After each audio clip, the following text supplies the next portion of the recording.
So a pre-frame is a way to give a child a hint or a suggestion as to what you want them to do without telling them what you want them to do and also making them kind of look like awkward in front of their peers. So for example, do I want you sitting in the back second row or do I want you sitting in the front row?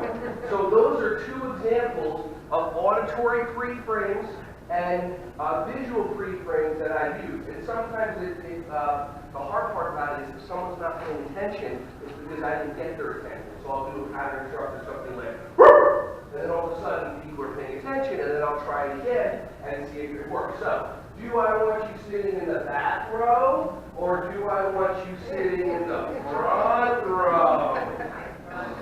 And the third pre-frame I use is called I like the way, which a lot of you do it. I like the way you're moving to the front row. I like the way you're